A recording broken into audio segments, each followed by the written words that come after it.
So, good morning, all of you. And this is the third module of Metallurgy and Material Science. So, in this module, we are covering the phase diagrams. Okay, and mainly about the alloy. So, how can we create an alloy and the different phases involved during the creation of alloy?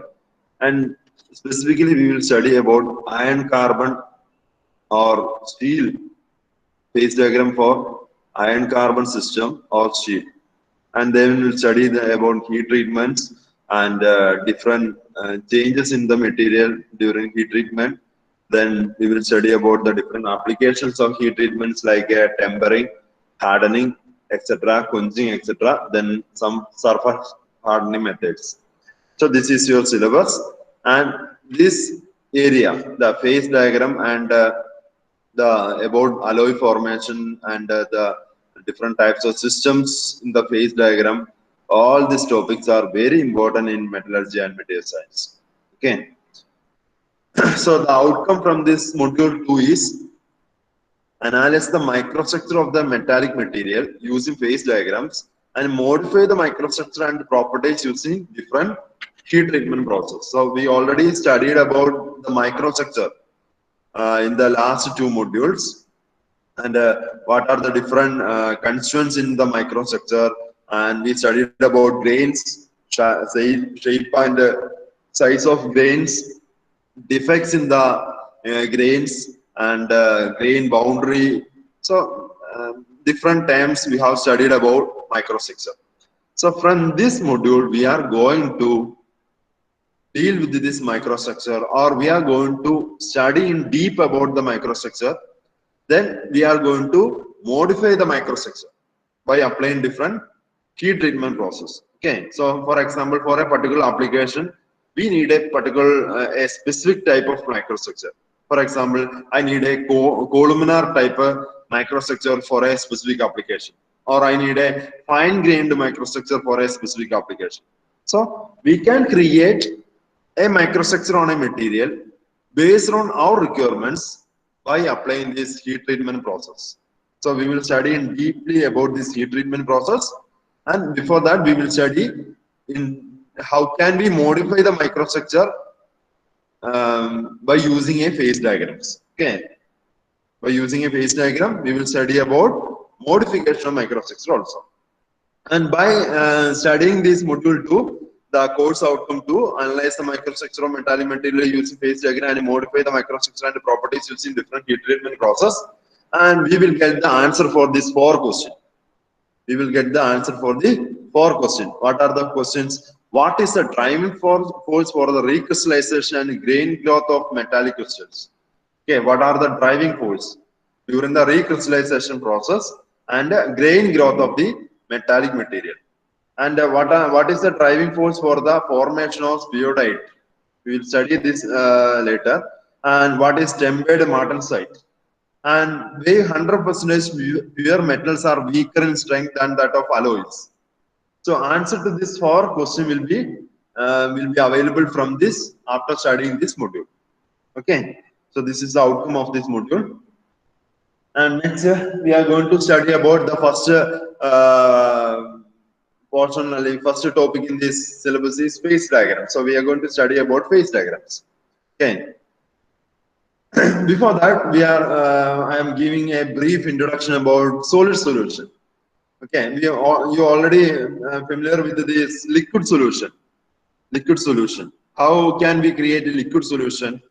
In a liquid solution, we have two constituents or two components. First one is solute, and second one is water. Sorry, solvent. Second one is water. Sorry. Second one is solute. So there are two components, solute and solvent. Okay, in liquid solution. For example, in case of the famous example is this one, water and alcohol. Okay, water and alcohol. So in case of water and alcohol, we have two compounds or two material. One is water and second one is alcohol. Okay, so both are in liquid state. Okay, both are in liquid state. So when we mix this water and alcohol, and after fine stirring process, we got a mixture or we got a liquid solution. We got a liquid solution after mixing this water and alcohol. Okay, and we know the water and alcohol are soluble in nature. Both the water and the alcohol are soluble in nature. Can you give an example for two materials which are insoluble in nature? Can you give an example? You may see two materials which are insoluble in nature. What are they? Two liquid material. Tanum veള്ളം. Honey and water. Honey and water. Yeah, honey and water. Next. Water and oil. Oil and water. Oil. Oil and water. Yeah, oil. What about corrosion and water?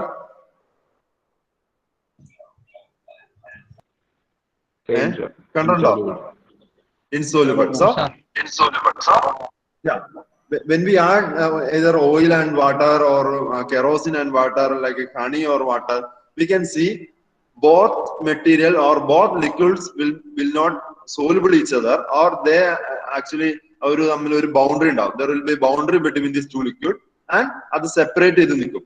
Okay, so we can say that is not a liquid solution. That is not a liquid solution. When we mix two materials which are soluble in nature, the output will be a liquid solution. Okay, so here in this case of water and alcohol, the liquid solution is produced by the molecular intermix. When we stir these two materials, we got a molecular intermix and its composition is homogeneous throughout. That is an important factor for a solution. That is, it should be homogeneous. That means in everywhere, if you take any material,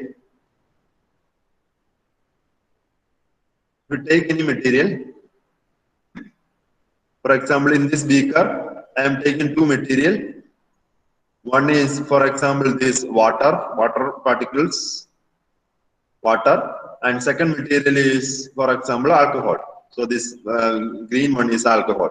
So after proper stirring, we got a solution, liquid solution. Okay, and if you take a very small area from this, I am taking this area. Sorry, I am taking this area, a small circular area. I am taking another small circular area from this portion. And if we compare these two liquid from these two area, the composition should be homogeneous. That means here the percentage of alcohol and the percentage of water, for example, 30% is alcohol inside the circle and the 70% is water. And here also it should be 30% and 70% composition. So it should be homogeneous in nature throughout. Then only we can say that is a liquid solution.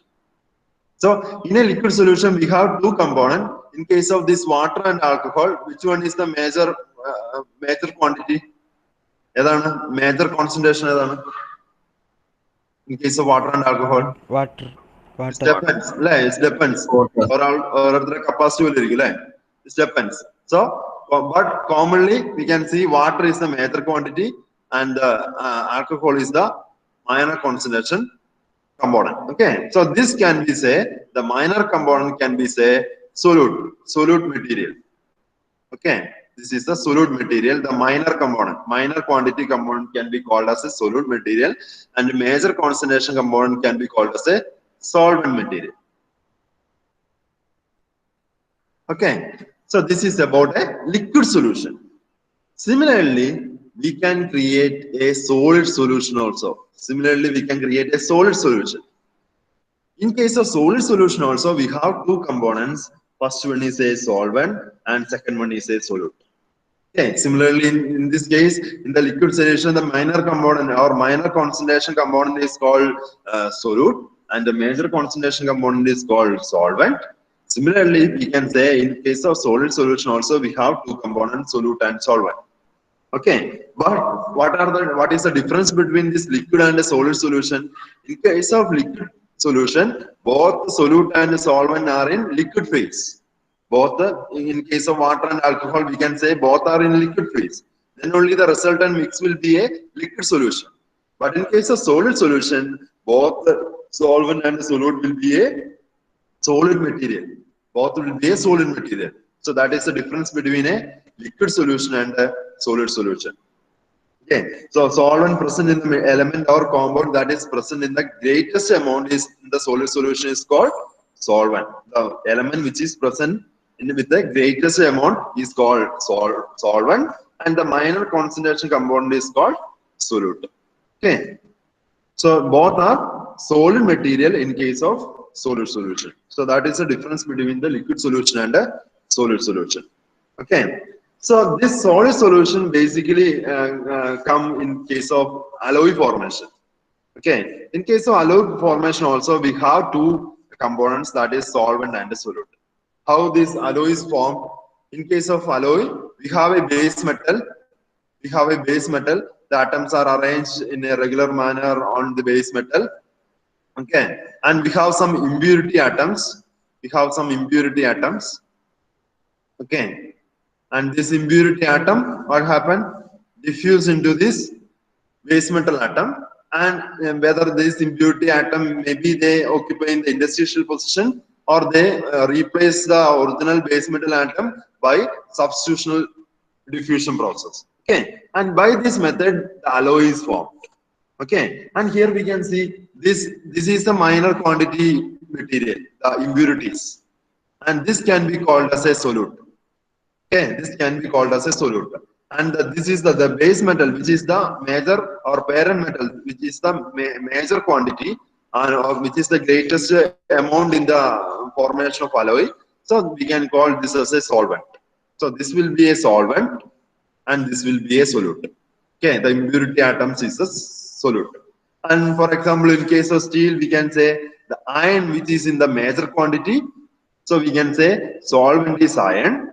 And we add carbon into the iron for the formation of steel, and these carbon atoms are the solute material. Okay, so solute is the material present in the compound with the minor concentration. Okay, and here in case of this, both the materials are solid material. Okay, and similar to this liquid solution, when we mix this two solid material, they properly mix together and we got a homogeneous concentration of solid solution. We got a homogeneous concentration of solid solution. So during the alloy formation, the additional impurity, that means the solute atom to the metal, that is the base metal atom, will result in the formation of solid solution or a new second phase. I will explain what is this later. That is result in the formation of solid solution. Depending upon the kind of impurity, their concentration, temperature of the alloy. And every alloy, every impurity will not form a solid solution with this solvent. Similar to kerosene and water. Okay, if we add kerosene into water, which will not form a liquid solution. Okay, but if we add alcohol into the water, which will form a liquid solution. Okay, so similarly, in case of liquid solution, in case of this solid solution also, if we add carbon atom, it will form a solid solution with the iron. But if we add another atom, for example, a material or element with the higher atomic size, that will not form a solid solution. Okay, so that formation of solid solutions depend upon the kind of impurity, what kind of impurity atoms is added to the base metal, and second one is their concentration. For example, here we can add 2% of carbon only. We can add 2% of carbon only. If we increase the concentration of carbon greater than 2%, for example, I am adding 10% carbon. So that may not form a solid solution. Okay, so the concentration is important. How much amount of these impurities added to the solvent atom is important for the formation of solid solution. Okay, so that is the second thing. And third one is the temperature of the alloy. So we have to maintain a particular temperature while forming the solid solution. Maybe some solid solution form during the room temperature. Some solid solution may be formed above recrystallization temperature.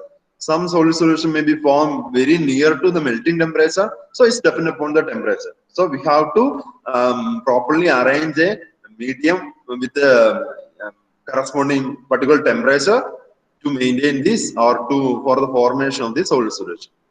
Okay, so that is about solid solution. Throughout the lecture, we are going to explain or we are dealing with the solid solution. Okay, so in this solid solution, we have two components, solute and solvent.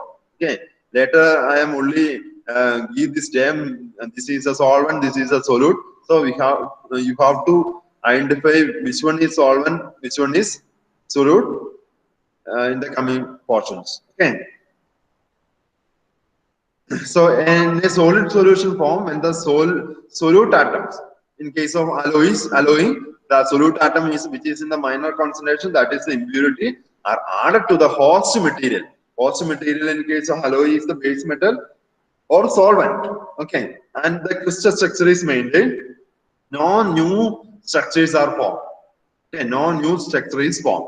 So, for example, by adding this for the alloy formation, there are different rules. I will explain this sentence later. We have to maintain the crystal structure. What is the reason? I will explain later. A solid solution also compositionally homogeneous, similar to the liquid solution. Okay, the impurity atoms are randomly and uniformly dispersed within the solid. For example, if we take a solid, for example, this is the base metal. I am taking. Okay, this is it's not a properly arranged. Actually, it is properly arranged. So this is a solute atom, sorry, solvent atom. Okay, solvent atom. It is uniformly and orderly arranged. Just I am drawing this solute atom, and this one is the impurity atom. Okay, so this is the impurity atom or solute atom, which is in the minor concentration.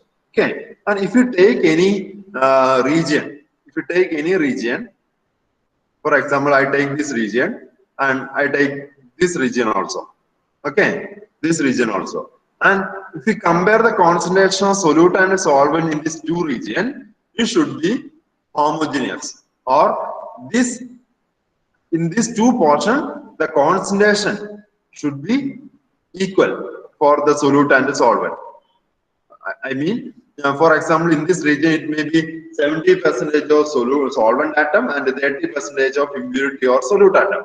And here it should be also 70 and 30%. Then we can say this is compositionally homogeneous. Okay, so for a compositionally homogeneous solid solution, the impurity atoms, these impurity atoms should be uniformly dispersed inside the solid solution. Okay, uniformly and randomly it should be dispersed in the solid solution. Then only we got a compositionally homogeneous solid solution.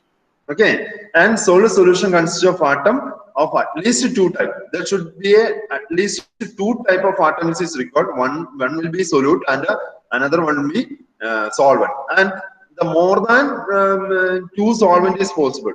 For example, we can add 2 or 3 impurity atoms into the base metal atom. Okay, for example, in case of stainless steel, other than this carbon, we add other elements like we add nickel or chromium. Different types of elements are added into the iron. Okay, so in that case, in case of stainless steel, we have a iron base metal or solvent. And solute are different types of elements like carbon is a solute and nickel is a solute, chromium is a solute. So different types of solute can be used. So a solid solution contains more than two types of elements. Okay. And the solute atoms occupy, we already discussed about this, the solute atoms occupy either substitutionally or interstitial position. These terms are important. Substitutionally or interstitial position in the solvent lattice. We already discussed the substitutional diffusion and interstitial diffusion. In case of substitution diffusion, what happened? The impurity atoms are occupied by replacing the original atom. That is a substitutional diffusion. But in case of interstitial diffusion, the solute atom or impurity atom occupy the interstitial position of the base metal or solvent atom. So this formation of solid solution is by either by these two methods. The solid solution formation is by either by substitutional solid solution is formed or interstitial solid solution is formed by the impurity atoms occupy either substitutionally or interstitially. Okay, so this is the two mechanism for the formation of the solid solution. This is very important. These are the two mechanisms for the formation of solid solution, either by substitutional diffusion or by interstitial diffusion. Okay, and by this diffusion process or by this mechanism, the crystal structure of the solvent is maintained. Okay, there is no change in the crystal structure. For example, in case of if you take iron, iron has FCC crystal structure. So by this substitution or interstitial diffusion, there is no change in the crystal structure of iron. You should maintain FCC crystal structure, then only we can form a solid solution. Okay, there is no change in the crystal structure of the solvent during the formation of the solid solution. Okay, so this is about solid solution. Any doubts regarding this? Any doubt?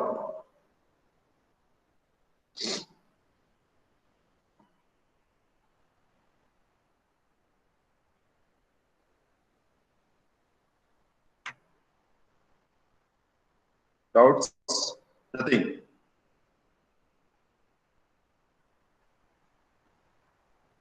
Next topic എടുക്കട്ടെ. ഇത് മനസ്സിലായല്ലോ? Sir. Okay.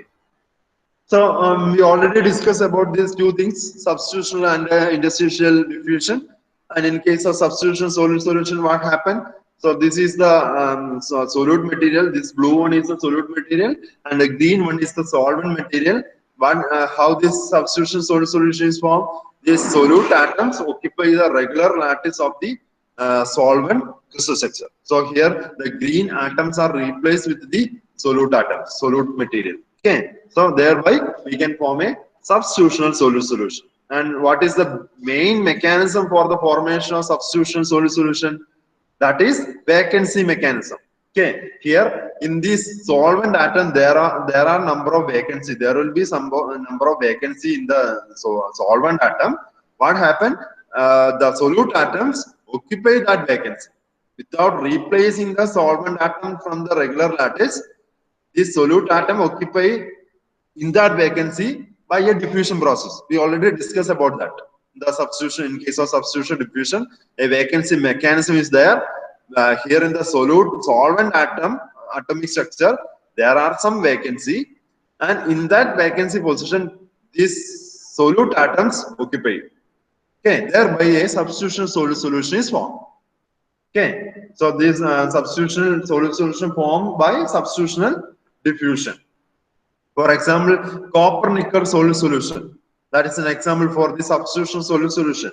And here in this minor quantity, we can call this nickel as a solute atom, takes a position normally occupied by the solvent copper atom. So the green one will be a copper atoms, and in the crystal structure of the copper material, there will be some vacancy, and in that vacancy, these nickel atoms, that is solute atoms, occupy in that position, and that result into the formation of substitutional solid solution.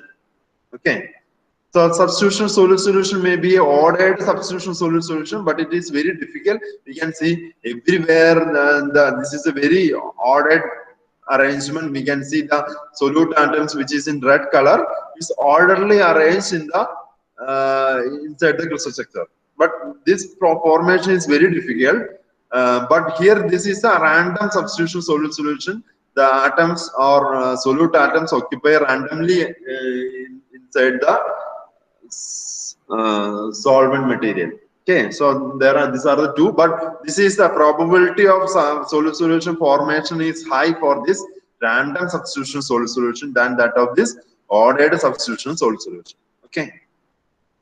Another solid solution formation mechanism is interstitial solid solution by interstitial diffusion. In case of interstitial solid solution, we have a solvent atom. This is the green one is the solvent atom, and in that solvent atom we have some interstitial void space. Here we can see this is the interstitial void space. All these things are interstitial void space. Okay. All these things are interstitial void space.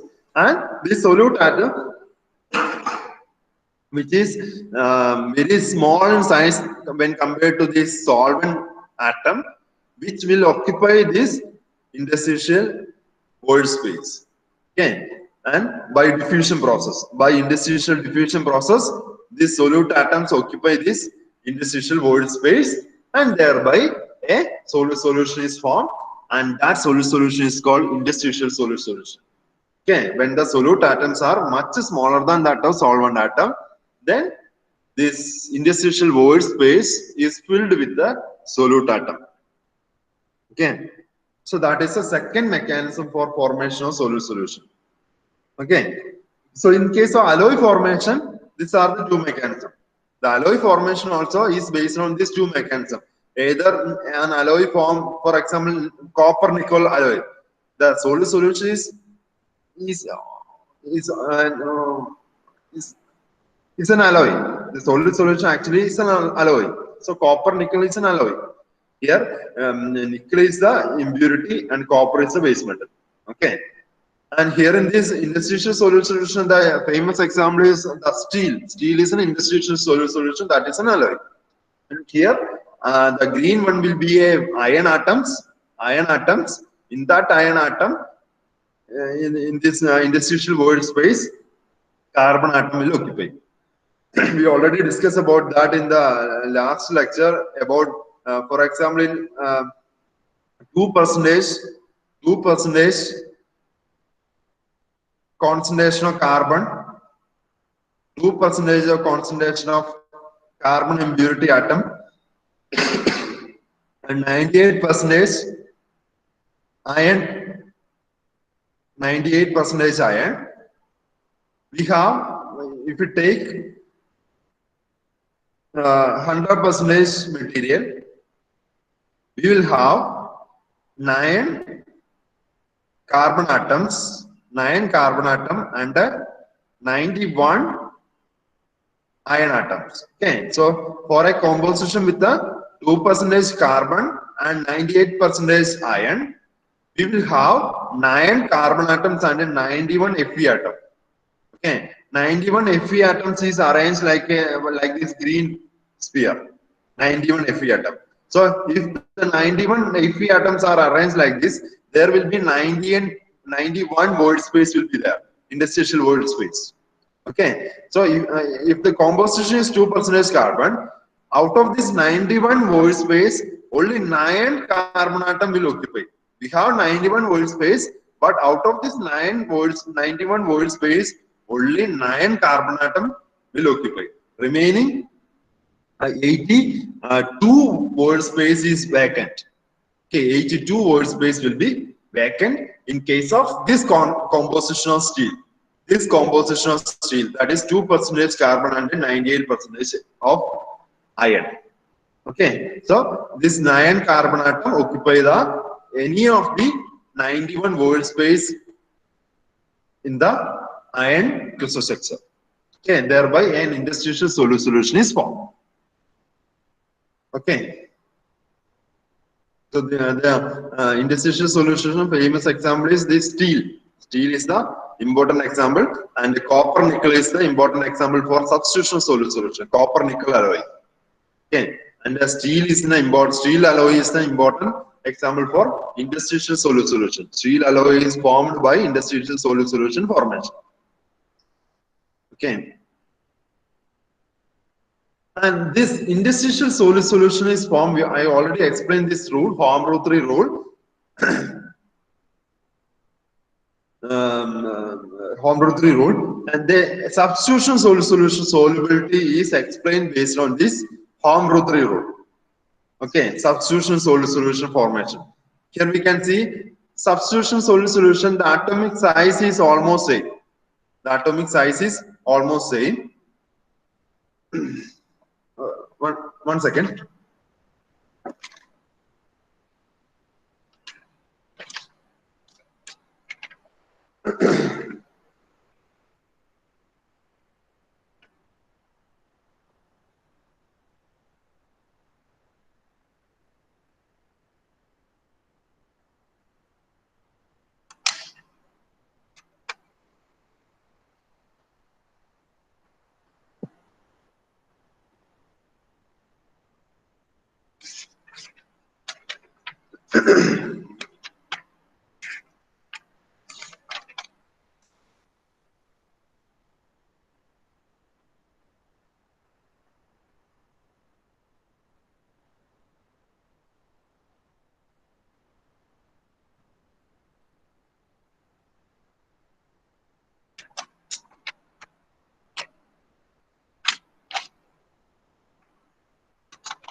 Okay. So for the formation of substitution solid solution, for a completely soluble solid solution formation, these four conditions should satisfy. These four conditions should satisfy, and that is Hume-Rothery rule. Okay, these four conditions are important condition for formation of a substitution solid solution. For example, in case of this copper and nickel, when we mix this copper and nickel material, if this copper and nickel for the formation of a copper nickel solid solution, these four conditions should satisfy. Okay, so what are the four conditions? The first one is the size difference between the solvent and the solute must be less than 50%. Okay, so almost size should be same or size should be equal. Okay, so size difference between the solute and the solvent must be less than 15%. Adi kududal difference paadilla. So in case of yeah. അതില് സൊല്യൂട്ടിനായിരിക്കണോ അതോ സോൾവെന്റിനായിരിക്കുമോ കൂടുതൽ size അതോ കുറവ് size? That is not important. അത് എങ്ങനെ വേണമെങ്കിലും ആവാം. Okay okay. അതിന്റെ മൈനർ കോൺസെൻട്രേഷൻ ഏതാണോ അത് സൊല്യൂട്ട് അത്രേ ഉള്ളൂ. Okay, sir. So the size difference here we can see the size almost same, both the solvent and the solute. Okay, so this size difference should be less than 15%. ഇതുപോലെ ആവരുത് ഒരിക്കലും. അതായത് this solvent with bigger size, solute with very small size, and the size difference if it is greater than 50%, the solid solution will not form. Substitution solid solution will not form. Okay, so in case of copper nickel, we will see the example. The atomic ratio, so copper is 0.128 and nickel is 0.125. Okay, so almost same, or the size difference is less than 50% for copper and nickel. So this will form the first condition is satisfied by copper and nickel. But what about this iron and carbon? Iron and carbon, we can see the atomic radius is 0.071 nanometer and 0.124 nanometer. Huge difference in the atomic radius of iron and carbon. So the iron and carbon will not form a substitution solid solution. Okay, so copper and nickel can form a substitution solid solution. So that is the first condition. Second condition is the crystal structure should be same for both the solute and the solvent. That is the second condition. The crystal structure for both the copper and nickel is FCC crystal structure. So both are same. So that second condition is also satisfied for copper and nickel. And third condition, the difference in the electronegativity of the two materials must be small. The difference is, we can see in case of copper and nickel, it is 1.9 and 1.8. The difference between the electronegativity of the two materials is very small. So the third condition also satisfied by the copper and nickel material. And the valencies of the atoms must be nearly same. Okay, valence is the outer shell, number of electrons in the outer shell. And commonly copper can occur in the two valency state, +1 and +2 valency state for different ion formation, and nickel have +1. So almost same. Okay, almost same number of outer electrons from the valence electrons in the case of copper and nickel. So it is almost same. So the four condition is satisfied by this copper and nickel. So this copper nickel solid solution obey Hume-Rothery rule. So a completely soluble, a completely soluble copper nickel solution can be formed by obeying this form rule 3 rule. Okay. So that is an example for or the rule required for complete formation of solid solution. If any of the part of this rule is violated, then the resultant will not be a solid solution. രണ്ട് ഇതുപോലെയും കെറോസിനും വാട്ടറും കിടക്കുന്ന പോലെ, ലിക്വിഡിന്റെ കേസിൽ കെറോസിനും വാട്ടറും കിടക്കുന്ന പോലെ ഇത് രണ്ടും ഒരു ബൗണ്ടറി ആയിട്ട് സെപ്പറേറ്റ് ചെയ്ത് കിടക്കും. Here in case of substitution solid solution or any solid solution, there is no boundary. Okay, it is a single phase. It is in a single phase without any boundary. If any solid solution is formed with the complete solubility. But if there is any insolubility while formation of solid solution, there will be a boundary which separates solute atom and solvent atom, like similar to this kerosene and water. അത് separate ചെയ്ത് കൊടുക്കും ഒരു boundary ആയിട്ട്. ഇങ്ങനെ ഒരു boundary ഉണ്ടാവും, അതിൽ ഒരു വശത്ത് സൊല്യൂട്ട് ഉണ്ടാവും, നെക്സ്റ്റ് വശത്ത് സോൾവെന്റ് ഉണ്ടാവും. അപ്പോൾ if you need A completely soluble solid solution, a substitution solid solution should obey these 4 conditions. This is only for substitution solid solution. This rule is not valid for interstitial solid solution. The entire thing is different for interstitial solid solution. Here we can see the size difference should be very high. In case of interstitial solid solution formation, the size difference between the solvent and the solute should be very high. Okay, if the size difference is very high, it is very easy for the solvent atom to occupy this interstitial void position without any distortion on the original lattice of the solvent material.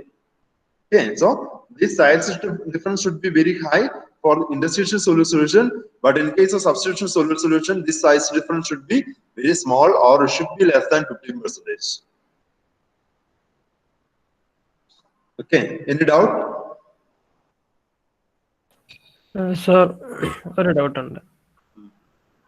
ഈ നിക്കലിന്റെ atomic size പറഞ്ഞില്ലേ, അതിപ്പോ നമ്മള് direct search ചെയ്യുന്ന സമയത്ത് ഒരു നിക്കലിന് തന്നെ പല സിറ്റുവേഷനിൽ പല അറ്റോമിക് സൈസാ കാണിക്കുന്നത്. അത് നിക്കൽ അയോൺസ് ഫോം ചെയ്യുമ്പോഴായിരിക്കും അറ്റോമിക് സൈസ് ഡിഫറൻസ്. ഒരു പ്യുവർ നിക്കൽ എലമെന്റിന് ഇതായിരിക്കും അറ്റോമിക് സൈസ്. ഇതിലിപ്പോ ഞാൻ ജസ്റ്റ് ഒന്ന് പറയുവാണേ, അതായത് ഇപ്പോ നിക്കലിന്റെ കാര്യത്തിൽ തന്നെ വാൻ ഡെർ വാൾസ് സമയത്ത് കോവാലിന്റെ സിംഗിൾ ബോണ്ട്, കോവാലിന്റെ ട്രിപ്പിൾ ബോണ്ട്, ഓരോന്നിനും ഓരോരോ ചേഞ്ച് വരുന്ന അങ്ങനെ ഒരു ബോണ്ടിങ് വരുമ്പോ എന്തെങ്കിലും സെക്കൻഡറി ബോണ്ട് വന്നിട്ട് എന്തെങ്കിലും ചേഞ്ച് വരുവാണെങ്കിൽ തന്നെ ആ ചേഞ്ച് എന്ന് പറഞ്ഞാൽ വളരെ സ്മോൾ ആയിരിക്കും, കമ്പാരിറ്റീവ്ലി വെരി സ്മോൾ ആയിരിക്കും. 0.125 എന്ന് വരുന്ന ചേഞ്ച് വളരെ കുറവായിരിക്കും അല്ലേ സെക്കൻഡറി ബോണ്ടില്. 101 മുതൽ 163 വരെ വേരി ചെയ്യുന്നുണ്ട്. 163. പക്ഷെ ഇവിടെ നമ്മൾ ആഡ് ചെയ്യുന്നത് പ്യുവർ നിക്കൽ മെറ്റീരിയലാണ്. ഓക്കെ, അവിടെ എന്ന് പറഞ്ഞു കഴിഞ്ഞാൽ ഒരു ബോണ്ടിങ് ഇല്ല. ഈ solute atoms without any bond ഇവിടെ വന്നിട്ട് കോപ്പറുമായിട്ട് ബോണ്ട് ചെയ്യുകയാണ് ചെയ്യുന്നത്. മനസ്സിലായോ? ഇത് ഒരു പ്യുവർ ആറ്റം, ഒരു പ്യുവർ നിക്കൽ ആറ്റം എടുത്തു കഴിഞ്ഞാൽ this is the size 0.125. Okay, ഇപ്പൊ ഏതെങ്കിലും ഒരു ബോണ്ട് ഫോം ചെയ്യണം, ഇപ്പൊ ഒരു സെക്കൻഡറി ബോണ്ട് ഒരു പ്രൈമറി ബോണ്ട് ചെയ്യുകയാണെങ്കിൽ ബോണ്ടിന്റെ ഇൻഫ്ലുവൻസിൽ അതിന്റെ റേഡിയസിന് ചിലപ്പോൾ ഒരു ചേഞ്ച് വരാം. അല്ലെങ്കിൽ ഒരു അയോണിക് ബോണ്ട് ഫോം ചെയ്യുമ്പോൾ ഈ പറഞ്ഞ ബാലൻസ് ഇലക്ട്രോൺസ് എക്സ്ചേഞ്ച് ചെയ്യുമ്പോൾ അതിന്റെ സൈസ് റെഡ്യൂസ് ചെയ്യാം അല്ലെങ്കിൽ സൈസ് ഇൻക്രീസ് ചെയ്യാം. Okay, take A pure atom, this is A size. Okay okay okay sir. Okay, any doubt sir? പിന്നെ നമ്മൾ ഇതിന്റെ സൈസ് ഡിഫറൻസ് 15% എന്ന് പറയുന്നില്ലേ, അത് ഏത് സൊല്യൂട്ടിന്റെ സൈസ് ആയിട്ടാണോ കമ്പയർ ചെയ്യേണ്ടത്, അല്ല സോൾവെന്റിന്റെ സൈസ്? രണ്ടിന്റെ ഇപ്പൊ ഇതിൽ സൊല്യൂട്ട് സോൾവെന്റ് എന്നല്ല, ഈ രണ്ട് സൈസിന് ഡിഫറൻസ് നോക്കുക. പെർസെന്റേജില് അത് 15% താഴെയാണെന്ന് നോക്കിയാൽ മതി. 0.128 എന്ന് പറഞ്ഞാൽ സോൾവെന്റ്, ഇത് സൊല്യൂട്ട്. പിന്നെ ഈ കോപ്പർ നിക്കലിന്റെ കേസിൽ ഇത് രണ്ടും മാറും എപ്പോഴും. സൊല്യൂട്ട് സോൾവെന്റ് നമുക്ക് പറയാൻ പറ്റില്ല, കാരണം അത് ഞാൻ പിന്നീട് പറയാം. അതായത് ഇതില് ഈ കോപ്പർ നിക്കൽ കംപ്ലീറ്റ്ലി സോലുബിൾ ആണ്. അതായത് നമുക്ക് 99% കോപ്പർ കൊടുക്കാം, 1% നിക്കൽ കൊടുക്കാം, അപ്പോഴും സൊല്യൂഷൻ ഫോം ചെയ്യും, സൊല്യൂഷൻ ഫോം ചെയ്യും. അതുപോലെ തന്നെ 99% നിക്കൽ എടുക്കാം, 1% കോപ്പർ എടുക്കാം. റിവേഴ്സ് ചെയ്തു അതിന്റെ കോൺസെൻട്രേഷൻ. ഓക്കെ, അപ്പോഴും സൊല്യൂഷൻ ഫോം ചെയ്യും. അങ്ങനെ കംപ്ലീറ്റ്ലി സോലുബിൾ ആണ് കോപ്പർ നിക്കൽ. അപ്പൊ അതിന് നമുക്കൊരു സ്പെസിഫിക് ഇത് നിക്കലാണ് അല്ലെങ്കിൽ കോപ്പർ ആണ് സൊല്യൂട്ട് സോൾവെന്റ് എന്ന് പറയുന്ന ഒരു ഡിഫിക്കൽട്ട് ആണ്. ബട്ട് കോമൺലി നമ്മൾ പറയുന്നത് nickel is the solute atom and കാരണം മോസ്റ്റ് ഓഫ് ദി സിസ്റ്റത്തിൽ നിക്കലാണ് കുറച്ച് ചേർക്കുന്നത്. അപ്പൊ അതിന്റെ സൈസ് ഡിഫറൻസ് രണ്ടും കമ്പയർ ചെയ്താൽ മതി. ഡിഫറൻസ് ഉണ്ടാ മതി രണ്ടിന്റെ. Higher size minus lower size percentage കാണുമ്പോൾ if it is less than 50%, we can form a solid solution. Okay. Okay, sir. Any other doubt?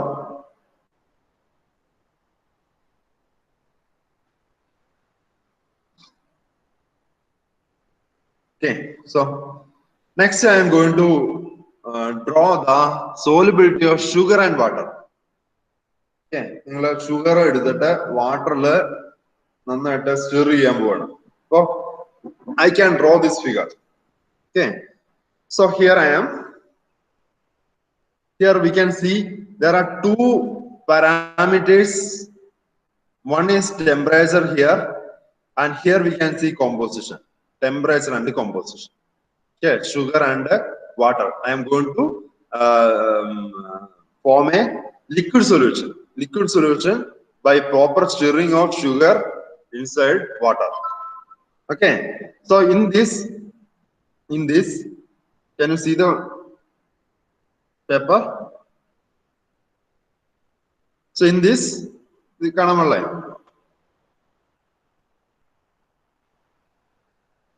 കാണാമോ?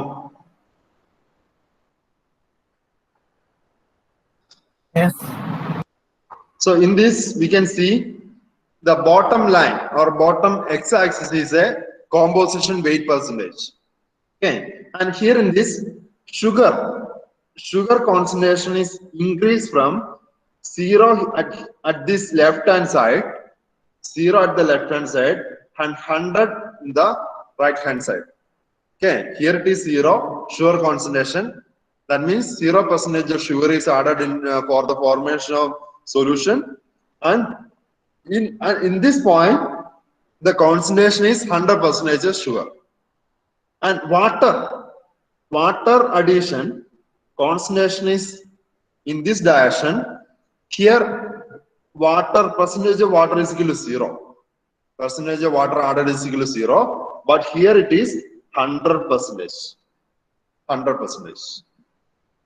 Okay, or in between we can say what will be the concentration in between. In between we can say it will be 50% of sugar and 50% water. 50% sugar and 50% water. And here what is the concentration? Here, for example, 1/4 distance. Here we have the sugar is here 0 and here it is 100. So here it will be 25% of sugar. 25% of sugar, and water here it is 0, that is increased to 100% here. So here it will be 75% of water. 75% of water.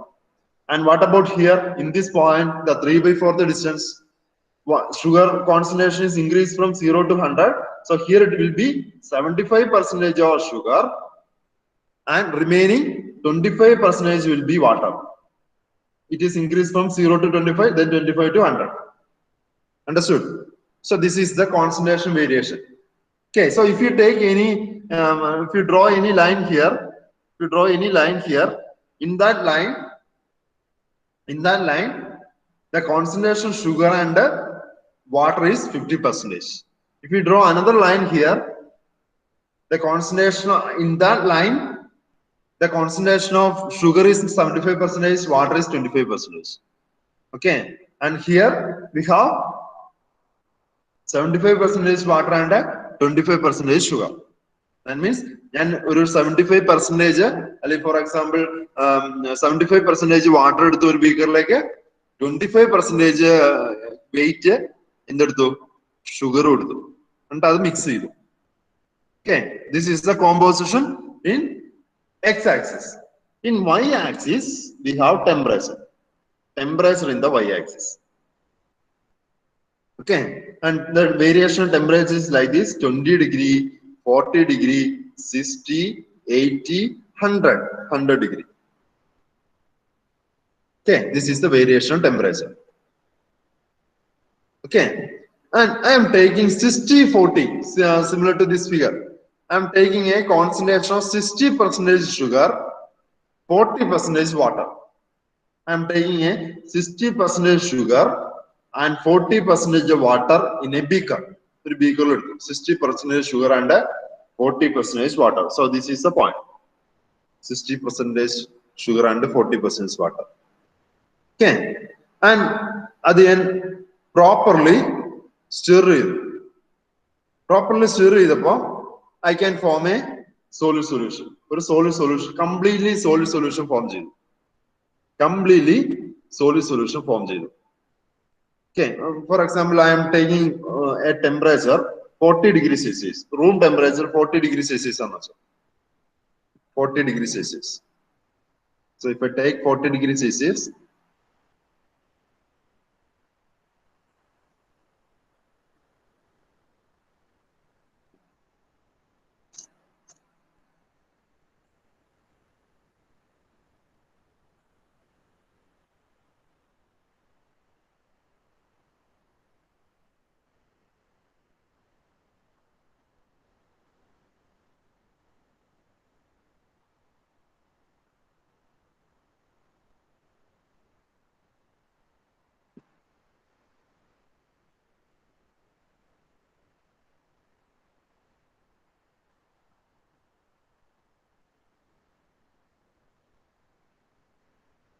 okay, this one. Take 60 degrees Celsius. 60 degrees Celsius. Now, I am beaker sugar, water, sugar, water, and I maintain the temperature of the sugar and water at 60 degrees Celsius. Okay, and the concentration of sugar here, what is the concentration in this point? In this point, we can see the concentration is sugar is increased from 0, 40, 60, it is 70. 70% sugar, 70% sugar, and water it is 30%. 30% water. So I am taking 70% of sugar and 30% water inside this beaker, and I maintain 60 degrees Celsius. Okay. Then after that, I stir properly, very properly. I stir this sugar and water. And after stirring, I got a solid solution. A solid solution, I got a liquid solution. A liquid solution is formed. The sugar is completely dissolved in the water. Completely. The 70% of sugar is dissolved completely in 30% water. Okay.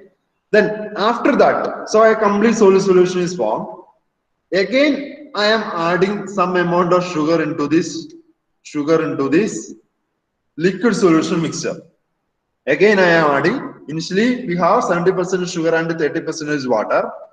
After proper stirring at 60 degrees Celsius, I got a liquid solution, completely dissolved, completely a liquid solution is got. I got. After that, again I add some amount of sugar. What happened? What happened? This extra added sugar will not dissolve in this liquid solution. Will not dissolve in this liquid solution. Okay. So at 60 degrees Celsius, maximum amount of sugar that can dissolve in 30% of water is 70%. Okay, at 60 degree, 70% is the maximum amount of sugar that can completely dissolve in 30% of water. Okay, if I add more sugar into this solution, that sugar will not dissolve and that sugar remain in this beaker in the form of a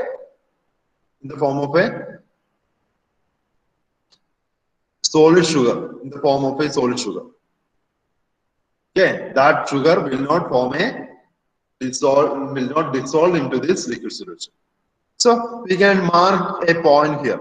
We can mark a point here. That means at 60%, complete solution is I got complete solution with the 70% sugar and 30% water. I got this point. Similarly, I am drawing. So don't consider this line. Don't consider this line. So initially I got a point. Similarly, I am drawing another one. For example, 0 degrees Celsius. Instead of this, here I am taking another beaker which is maintained at 0 degrees Celsius. 0 degrees Celsius. And initially I use 60% of sugar and 40% of water. Properly stirred both these components, I got a liquid solution. Again, I am adding some amount of sugar in this. What happened? The extra added sugar retain inside this liquid solution in the form of solid particles, solid sugar particles. It will not dissolve into this liquid solution. Okay, so complete solubility of 60% at 0 degrees Celsius is 60% sugar in 40% of water. So we got this point also. Similarly, I take 40 degrees Celsius. In 40 degrees Celsius, this is the composition. This is the corresponding composition for 40 degrees Celsius. If you take a beaker with a 40 degrees Celsius temperature, and this will be around 65, 35 will be the composition of sugar and water for complete liquid solution formation. So by connecting these points, I got this line. By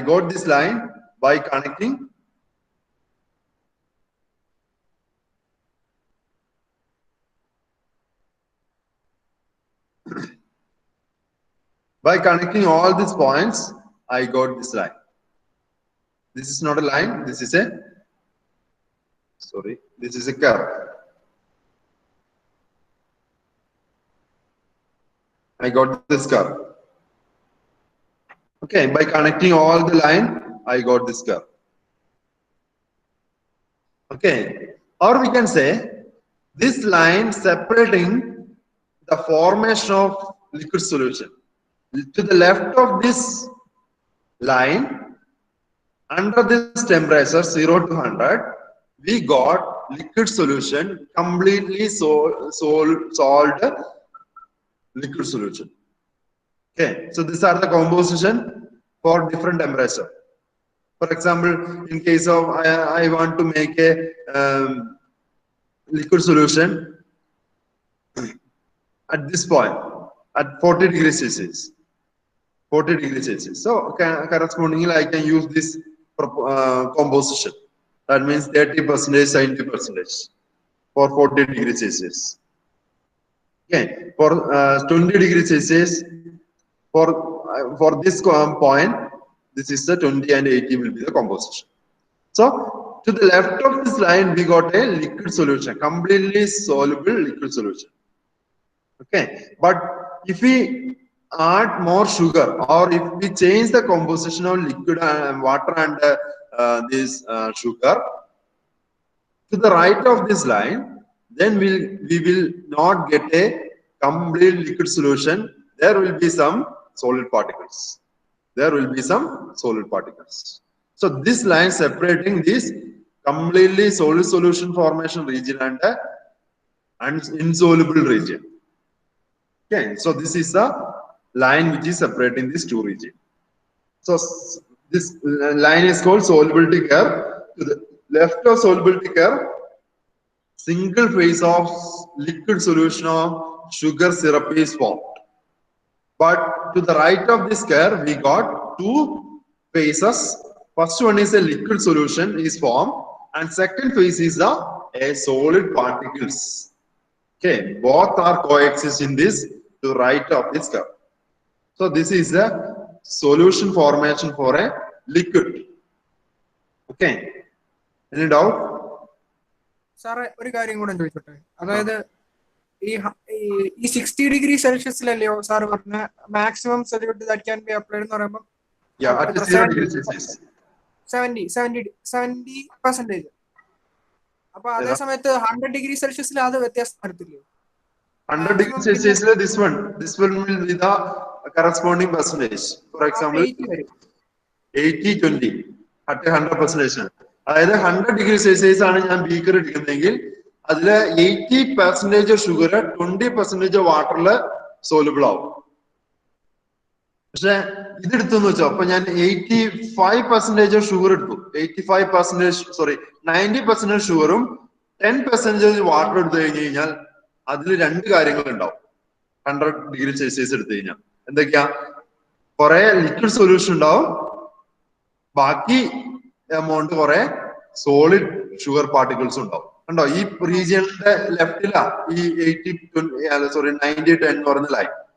okay, so ഈ point കഴിഞ്ഞു കഴിഞ്ഞാൽ പിന്നെ sugar particles അവിടെ without formation of liquid solution അവിടെ exist ചെയ്യും.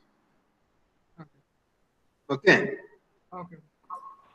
Sir, അപ്പൊ temperature അനുസരിച്ച് curve മാറിക്കൊണ്ടിരിക്കില്ലേ? Yes, yes. With respect to temperature, the solubility of these two components will change.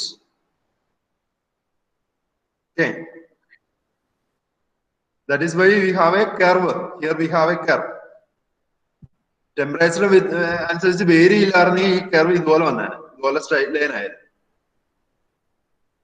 Okay സാറേ, ഏതെങ്കിലും ഒരു ടെമ്പറേച്ചറിൽ കഴിഞ്ഞു കഴിഞ്ഞാൽ, ഇപ്പോൾ ഒരു സർട്ടൈൻ ടെമ്പറേച്ചർ അതിൽ കൂട്ടിക്കഴിഞ്ഞാലും അത് ഒരു കണ്ടീഷൻ അത് ഞാൻ പറയാം. അതായത് ഫോർ എക്സാമ്പിൾ ഞാൻ ഒരു 70-30 എന്ന് പറഞ്ഞ കോമ്പോസിഷൻ എടുത്തു. 70-30 അത് ആ 70-30 എന്ന് പറയുന്നത് അതിന് കറസ്പോണ്ടിങ് 60 ഡിഗ്രി സെൽഷ്യസ് ആണ്. ഓക്കെ, ഈ 70-40 കോമ്പോസിഷന് ഷുഗർ വാട്ടർ എടുത്തു ഒരു ബീക്കറിൽ. എന്നിട്ട് ഞാൻ അത് എന്താണ് ഓക്കെ ഈ 60 ഡിഗ്രിക്ക് മേളില്, അതായത് 70-80-100 ഈ ഡിഗ്രി ഏത് വന്നാലും അത് കംപ്ലീറ്റ്ലി സോലുബിൾ ആയിരിക്കും അല്ലേ? കാരണം എന്താ, ഈ പോയിന്റിന് മേളിൽ ഈ റീജിയൻ നോക്കി, ഈ റീജിയനാ ഈ 80-100 ഇതൊക്കെ വരുന്നത്, 100-80-70 വരുന്നത് ഈ റീജിയനാ. അപ്പൊ അത് കംപ്ലീറ്റ്ലി സോലുബിൾ ആയിരിക്കും. അതായത് 60 ഡിഗ്രിനേക്കാൾ കൂട്ടി കഴിഞ്ഞാൽ ഞാൻ 70-30 എന്ന് പറയുന്ന കോമ്പോസിഷൻ എടുത്തു. ഇനിഷ്യലി അത് 60 ഡിഗ്രിയാണ്, അപ്പൊ ലിക്വിഡ് സൊല്യൂഷനെ ഫോം ചെയ്യുള്ളൂ. അത് ഞാൻ 70 ഡിഗ്രി ആക്കിയാലും ലിക്വിഡ് സൊല്യൂഷനെ ഫോം ചെയ്യുള്ളൂ, 80 ഡിഗ്രി ആക്കിയാലും ലിക്വിഡ് സൊല്യൂഷനെ ഫോം ചെയ്യുള്ളൂ. ബട്ട് ഞാൻ 60 ഡിഗ്രി കുറച്ചിട്ട് 50 ഡിഗ്രി ആക്കി കഴിഞ്ഞ് കഴിഞ്ഞാൽ ഈ പോർഷനിൽ വരാം, ചിലപ്പോ ഈ പോർഷനിൽ, അതായത് ഈ കർവിന്റെ ഇപ്പുറം വരാം. അപ്പൊ സോളിഡ് പാർട്ടിക്കിൾസും ഫോം ചെയ്യാം.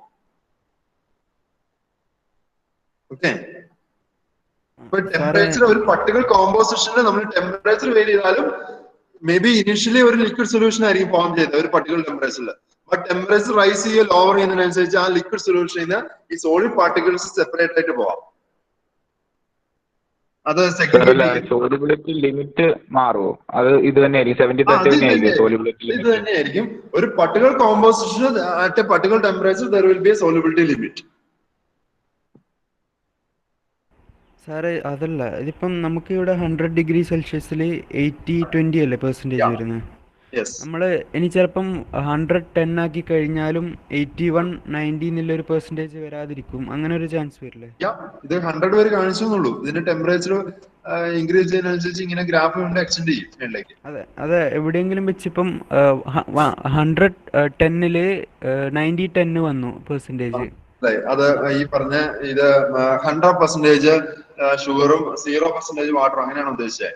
അങ്ങനെ അത് വരാം. പക്ഷെ ഈ പറഞ്ഞ 100% ഷുഗർ 0% വാട്ടർ എന്ന് പറഞ്ഞാൽ അതൊരു സൊല്യൂഷൻ അല്ലല്ലോ. അല്ല, അപ്പൊ അതിന്റെ ഗ്രാഫ് ഇപ്പം മൊത്തത്തിൽ പ്രശ്നമാവത്തില്ലേ?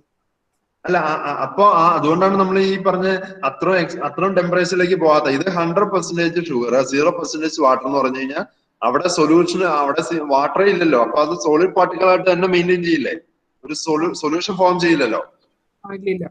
അപ്പൊ അതുകൊണ്ട് തന്നെ അത് ഇറലവന്റാ അങ്ങനെ ഒരു കണ്ടീഷൻ. അല്ല, അപ്പൊ വേറൊരു കേസും കൂടെ വരുമല്ലോ, ഇത് ലിക്വിഡ് ഫോമിലോട്ട് മാറത്തില്ലേ? അത്ര ടെമ്പറേച്ചർ ചിലപ്പോൾ കൊടുത്തു കഴിഞ്ഞാൽ ഷുഗർ ലിക്വിഡ് ഫോമിലോട്ട് മാറാൻ സാധ്യതയുണ്ടല്ലോ. ഷുഗർ ലിക്വിഡ് ഫോമിലേക്ക് ഫോം ചെയ്യായിരിക്കും, പക്ഷെ അതൊരു സൊല്യൂഷൻ ഫോം ചെയ്യില്ല. സൊല്യൂഷൻ ഫോം ചെയ്യണമെങ്കിൽ അതിന്റെ ഒരു സൊല്യൂട്ടും സോൾവെന്റും വേണ്ടേ. അത് മെൽറ്റ് ചെയ്ത് അതിന്റെ ഫേസ് ചേഞ്ച് ചെയ്യാം. മെൽറ്റ് ചെയ്ത് അതിന്റെ ഫേസ് ചേഞ്ച് ചെയ്യാം. അല്ലാതെ അങ്ങനെ ഒരു പ്യൂർ, അപ്പൊ നമ്മൾ എന്താ പറയുക, ഇങ്ങനെ ഈ പറഞ്ഞ 100% 0% ആണെങ്കിൽ അതൊരു പ്യൂർ മെറ്റീരിയലാണ്. അവിടെ സൊല്യൂട്ട് സോൾവെന്റ് ഇല്ല. അപ്പൊ ഒരു പ്യൂർ മെറ്റീരിയലിന് നമുക്കൊരു ടെമ്പറേച്ചർ, ഇങ്ങനെ ഒരു ടെമ്പറേച്ചർ ലൈൻ ഉണ്ടാവും, ഒരു കോമ്പോസിഷൻ ലൈൻ ഉണ്ടാവും. അപ്പൊ അത് വെച്ചിട്ട് നമുക്ക് ഒരു ഫേസ് ഡയഗ്രാം ഡ്രോ ചെയ്യാം. അത് ഫ്യൂച്ചറിൽ ഞാൻ വരയ്ക്കാൻ പഠിപ്പിക്കുന്നുണ്ട്. ഇവിടെ രണ്ട് മെറ്റീരിയൽസ് വരുമ്പോ ഈ പെർസെന്റേജിൽ എന്തെങ്കിലും വെയിറ്റ് പെർസെന്റേജ് ഒരിക്കലും 0 ആവില്ല. ഒരെണ്ണത്തിന്റെ 0 ആയാൽ അത് പ്യൂർ മെറ്റീരിയൽ ആവും. സാർ അതായത് ശ്യാംജിത്ത് കുറച്ച് മുമ്പ് ചോദിച്ചതെന്ന് വെച്ച് കഴിഞ്ഞാൽ ഈ ടെമ്പറേച്ചറിനൊപ്പം കറക്റ്റ് ഗ്രാഫ് ഫോളോ ചെയ്യുന്ന ഏതെങ്കിലും ഒരു പോയിന്റ് ഉണ്ടോ എന്നാണ് അവൻ ഉദ്ദേശിച്ചത്. ടെമ്പറേച്ചറിനൊപ്പം അല്ല, ഇതിപ്പം 100 ഇട്ട് കഴിഞ്ഞാൽ ഗ്രാഫ് മൊത്തത്തിൽ പ്രശ്നമാവില്ല. അപ്പം ഏതാ കറക്റ്റ് പോയിന്റ് അവസാനിക്കുന്ന ഒരു പോയിന്റ് കാണൂല്ലോ ടെമ്പറേച്ചർ കറക്റ്റ് ഗ്രാഫ് ഫോളോ ചെയ്യുന്നത്? അത് 99.99% ഓഫ് ഷുഗറും 0.001% ഓഫ് വാട്ടർ. അങ്ങനെ ഒരു സ്മോൾ ഇമ്പ്യൂരിറ്റി അല്ലെങ്കിൽ ഒരു സ്മോൾ സൊല്യൂട്ട് ആറ്റംസ് വരെ ഉണ്ടായ അതുവരെ നമുക്ക് ആ ഗ്രാഫ് എക്സ്റ്റെൻഡ് ചെയ്യാം. ദിസ് ഡിപ്പെൻഡ്സ്, നമുക്ക് നമ്മുടെ ആപ്ലിക്കേഷൻ ഡിപ്പെൻഡ് ചെയ്ത് നമുക്ക് ഗ്രാഫ് ഡ്രോ ചെയ്യാൻ പറ്റും. ഒരിക്കലും 100 0 ആവില്ല. 100 0 ആയി കഴിഞ്ഞു കഴിഞ്ഞാൽ this is not a composition, ഇതൊരു പ്യൂർ മെറ്റലിന്റെ ആയിട്ട് മാറും, അല്ലെങ്കിൽ ഒരു പ്യൂർ മെറ്റീരിയലിന്റെ ഫേസ് ഡയഗ്രം ആയിട്ട് മാറും. Okay. Any doubt?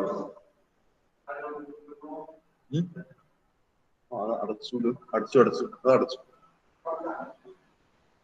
ഒന്ന് അവിടെ ചോദിക്കുക, വലിയൊന്ന് വെയിറ്റ് ചെയ്യും, വരും ആള്. Okay. So that is about the solubility of sugar and water. So for many alloy system, at some specific temperature, there is a maximum concentration of solute atom that may dissolve in the solvent in the form of solid solution. This is called solubility limit. So here I am explaining liquid solution. Similarly, for a solid solution also we have a solubility limit. Okay, at a particular temperature, we can add a particular amount of solute only into a solvent. Okay, if we add more solvent into more solute into solvent, ആ extra add ചെയ്യുന്ന solutes എന്ത് ചെയ്യും? അവിടെ segregate ചെയ്യുള്ളൂ. That will not form a solution at a particular temperature. So for any temperature for a solute solvent system there is a composition. Okay, there will be composition. ഒരു particular ടെമ്പറേച്ചറിൽ we have a composition for a solid solution, and if we add extra solute at that temperature, an extra solute will not form a solution. That extra solute accumulate inside the solution. Okay, that will not form a solution. And as more sugar is introduced, the solution become more concentrated. Until a solubility limit is reached, the solution becomes saturated with the sugar. Okay, but in condition saturation, the 60 degrees, 70 and 30 are the saturation condition. Okay, if we add more sugar, what happened? The extra sugar, which is in the saturated condition at the 60 degrees Celsius, if we add more sugar, what happened? The extra sugar is accumulated. That will not form a solution. Okay, so at this time, solution is not capable of dissolving any more sugar, extra sugar. That will not dissolve, and further addition simply settle to the bottom of the container without formation of solution.